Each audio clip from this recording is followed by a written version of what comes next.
Good evening my dear student. आज हम लोग डोमेन और फंक्शंस में डोमेन कैसे कैलकुलेट करते हैं इसके बारे में जानेंगे।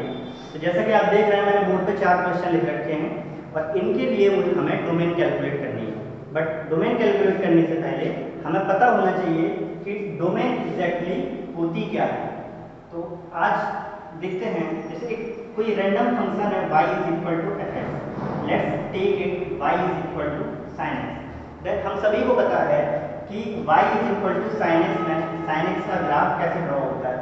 तो इसके लिए हम दो parallel line y is equal to +1 and y is equal to -1 पहले ड्रॉ कर लेते हैं, फिर x axis y axis draw करते हैं और इनके बीच में ही साइन एक्स का ग्राफ बनता है, जैसा कि आपने ग्राफ ड्राइंग करने में सीखा होगा, है ना। तो और ये ऐसे ही पीरियोडिकली चलता रहता है, +x में और -x में।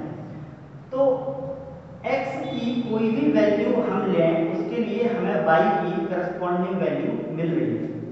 x की कोई भी अगर हम वैल्यू लेते हैं उसके लिए करस्पॉन्डिंग y की वैल्यू मिल रही है और रियल वैल्यू मिल रही है। तो इसी तरह से हम डोमेन को डिफाइन करेंगे कि x की वो सारी वैल्यूज जिनके लिए y रियल है या डिफाइंड है डोमेन कहलाती है ना। तो y is equal to sine x के लिए अगर हम डोमेन लिखें तो x की वो वैल्यू जिनके लिए y रियल है या डिफाइंड है, क्या है यहाँ पे, x belongs to all real numbers. y की x की सारी वैल्यूज के लिए आप x को π/2 रखें, 3π/2 रखें, पाई रखें, 4 रखें, 100 रखें, 10,000 रखें, x की कोई भी रियल वैल्यूज रखेंगे उसके लिए आपको y की रियल वैल्यू मिलेगी, है ना। तो ये हमारा डोमेन कहलाता है। जैसे हम कुछ और फंक्शन अगर ड्रॉ करने की कोशिश करें, जैसे कि y is equal to ln x, y is equal to ln x। तो y is equal to ln x, इसका ग्राफ हम देखते हैं कि ड्रॉ होता है इस तरीके से। ये x एक्सिस को 1 पे कट करता है और x की वैल्यू जब इंफिनिटी टेंड करती है तो y की वैल्यू भी इंफिनिटी की तरफ टेंड करती है। और x की किसी भी नेगेटिव वैल्यू के लिए y is equal to ln x defined नहीं है, रियल नहीं है, क्योंकि उस पोर्शन में आपको ग्राफ कहीं दिख ही नहीं रहा है। x की सारी पॉजिटिव वैल्यू के लिए ही ग्राफ डिफाइंड है। तो ln x की जो डोमेन हो जाएगी, जो x की वैल्यूज हो जाएगी, वो हो जाएंगे इस तरीके से, x belongs to real and positive, real and positive, all real number, positive number. और क्या इसमें जीरो भी इंक्लूडेड है? तो जीरो हमारा रियल पॉजिटिव नंबर, माने रियल पॉजिटिव का मतलब हुआ कि 1 एंड सो ऑन, जीरो की तरफ टेंड करेगा तो फंक्शन नेगेटिव की तरफ टेंड करेगा, नेगेटिव y में इंफिनिटी की तरफ टेंड करेगा, इसलिए जीरो पे ये डिफाइन नहीं है। तो ऐसे बहुत सारे फंक्शन होते हैं, लॉगरिथमिक फंक्शन, ट्रिग्नोमेट्रिक फंक्शन। अगर y is equal to e to the power x जो एक्सपोनेंशियल फंक्शन की बात करें तो ग्राफ इस तरीके से ड्रॉ होता है और ये y एक्सिस को 1 पॉइंट पर कट करता है। जब x की वैल्यू 0 होती है, जब x की वैल्यू 0 होती है तो y की वैल्यू 1 होती है ना। तो इस तरीके से हम देख रहे हैं कि पॉजिटिव x में कहीं पर भी चले जाओ या नेगेटिव x में कहीं पर भी चले जाओ, पूरा हमें रियल वैल्यू मिलती है। अगर x की इस वैल्यू के लिए y की ये वैल्यू मिलेगी, x की इस वैल्यू के लिए y की ये वैल्यू मिलेगी एंड सो ऑन, इस तरीके से हमें मिलेगा। तो यहाँ पे हम लिखेंगे इसकी डोमेन क्या हो जाएगी, डोमेन इसकी लिख सकते हैं x belongs to all real numbers, सारे जितने भी रियल नंबर्स हैं वो इसके डोमेन में आएंगे, है ना। तो डोमेन कैलकुलेट करने के बहुत सारे ट्रिक्स एंड टेक्निक्स होते हैं। तो जैसे कि अगर हम फर्स्ट फंक्शन का बात करें तो लिखा हुआ है function f(x) is equal to ln, this curly bracket is known as fractional part of x. Okay, so fractional part of x इसमें लिखा हुआ है। तो ln x का तो डोमेन हमने अभी देखा कि ऑल रियल पॉजिटिव नंबर होता है। तो अगर कर्ली ब्रैकेट लगा, फ्रैक्शनल पार्ट लगा, तो कैसे कैलकुलेट करेंगे? तो फ्रैक्शनल पार्ट में हमें पता है कि x की कोई भी वैल्यू रखो, बट जो हमें वैल्यू ऑब्टेन्ड होती है वो हमेशा 0 से 1 के बीच में ऑब्टेन होती है। अगर इसका हम ग्राफ भी ड्रॉ करें तो आपको पता है कि कुछ इस तरीके से इसका ग्राफ होता है ना। ये 1 होता है, ये 2 होता है, इस तरीके से, और ये हमेशा 1 की तरफ टेंड करेगा। इधर नेगेटिव साइड में भी इसी तरीके से ये रहेगा।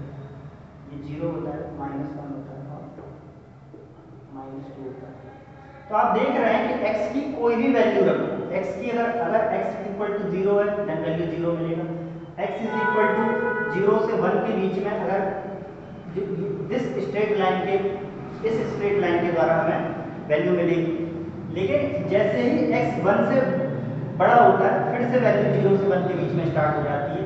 ये y is equal to integral part of x का ग्राफ होता है, जिसमें बोला मोटे मोटे तौर पे ये बोला गया है कि x की कोई भी वैल्यू रखो, y की हमें वैल्यू हमेशा 0 से 1 के बीच में मिलेगी, है ना। तो 0 से 1 के बीच में है कि मतलब है कि x की वैल्यू कभी भी नेगेटिव नहीं होगी। तो ln x में इंटीग्रल पार्ट ऑफ x में हम क्या बोल सकते हैं, एक तो अभी हमने देखा कि ln must be greater than 0। अगर इसमें हम कंडीशन लगाएं ये वाली,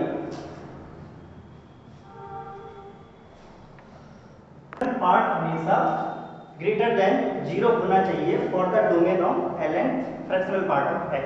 तो fractional part of x is greater than 0 for which x, ये हमें देखना है। तो फॉर विच x की कौन कौन सी वैल्यूज यहाँ पे हम रखें जिससे कि फ्रैक्शनल पार्ट ग्रेटर देन 0 हो। तो x की अगर जैसे सपोज करो हम वैल्यू रखें 2.3, तो हम देखेंगे 2.3 में फ्रैक्शनल पार्ट की वैल्यू आएगी 0.3 जो कि ग्रेटर देन है 0, है ना। तो x के आप कोई भी रियल वैल्यूज यहाँ डाल के देखेंगे वो हमेशा ग्रेटर देन 0 ही आएगा एक्सेप्ट x इक्वल टू 0। जब x इक्वल टू 0 आप यहाँ पर पुट करेंगे तो आपको मिलेगा 0, और 0 ग्रेटर देन 0 तो है नहीं, तो ये बात तो रॉन्ग हो जाएगी। तो इसलिए इस इनइक्वालिटी को अगर हम बोलना चाहें तो यहाँ पे लिख सकते हैं और x belongs to all real number except 0, this inequality is true। and this from where this inequality came? This inequality came from the fact that ln fractional part of x में fractional part of x must be always greater than 0। that means domain of this ln fractional part of x will be x belongs to real minus 0। okay, so next we are taking this y is equal to fractional part of ln x। so now fractional part of ln x में x क्या put करना चाहिए जिससे कि ये fx हमारा real आए। तो हम देखते हैं कि फ्रैक्शनल पार्ट ऑफ x की अगर डोमेन देखें तो फ्रैक्शनल पार्ट ऑफ x की डोमेन हमें पता है कि x belongs to all real number, कोई भी रियल नंबर इसमें रखो आपको वैल्यू 0 से 1 के बीच में मिलेगी। दैट मीन्स कि फ्रैक्शनल पार्ट पे तो कोई रिस्ट्रिक्शंस है ही नहीं। अब अगर इस पे कोई रिस्ट्रिक्शंस नहीं है तो रिस्ट्रिक्शंस किस पे होना चाहिए, ln के अंदर x पे। तो ln के अंदर x पर रिस्ट्रिक्शन हमें पता ही है कि ln x में x must be greater than 0, और यही इस फंक्शन की डोमेन हो जाएगी। तो डोमेन इज किस integral part fractional part of ln x की डोमेन हो जाएगी x ग्रेटर देन। ओके, तो आई होप कि आपको ये समझ में आ रहा है कि ये कैसे आएगा। अगर थर्ड क्वेश्चन की बात करें हम, जिसमें लिखा हुआ है fx is equal to under root x minus mod x।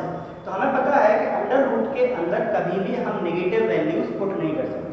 अगर x माइनस मॉड x अगर लेस देन 0 आ गया तो ये under root imaginary value produce करेगा, कभी भी डिफाइन नहीं होगा।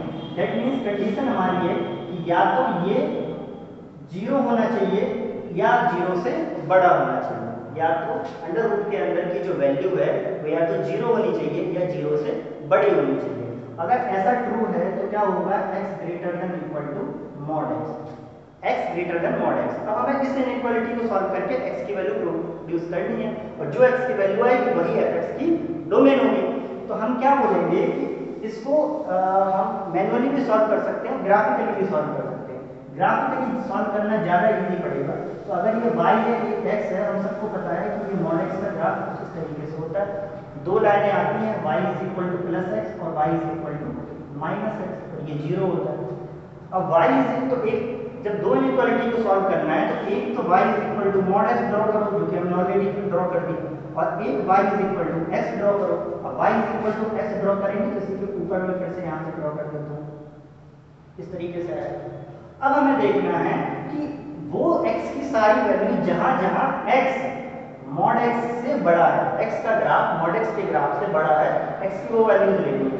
तो अगर हम यहाँ नेगेटिव साइड में देखें तो यहाँ पे मॉड x बड़ा है x से।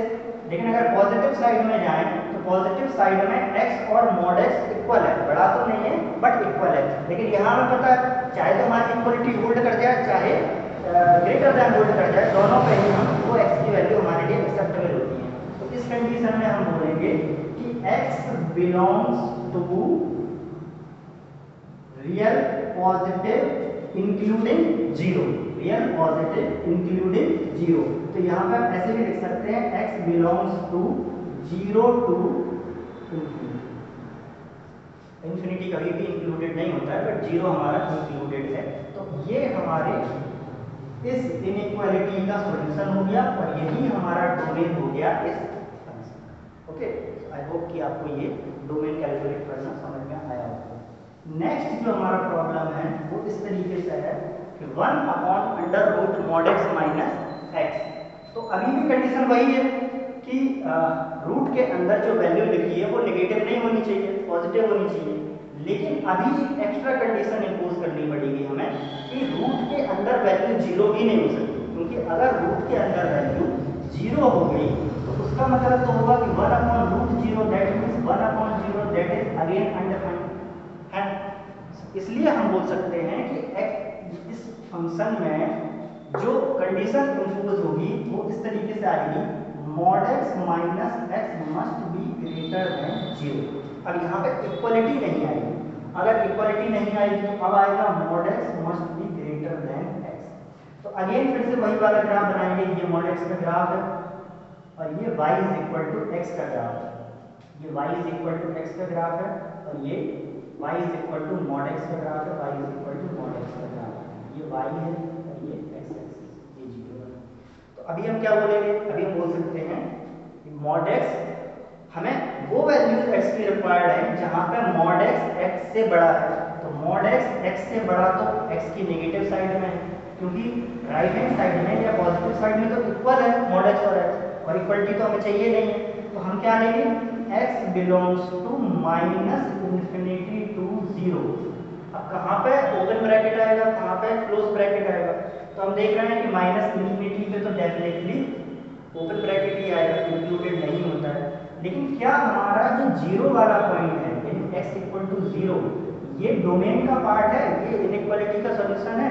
नहीं है, क्योंकि जैसे ही आप x इक्वल टू जीरो रखेंगे तो mod zero greater than zero, zero greater than zero which is not true. That means कि जीरो पे भी हमारा ओपन ब्रैकेट आएगा और यही इसका सॉल्यूशन हो जाएगा, यानी domain of this function will be from open bracket minus infinity to zero open. So I hope कि इन क्वेश्चंस में आपको डोमेन निकालना समझ में आया होगा। ऐसे ही कुछ और क्वेश्चन लेके आएंगे हम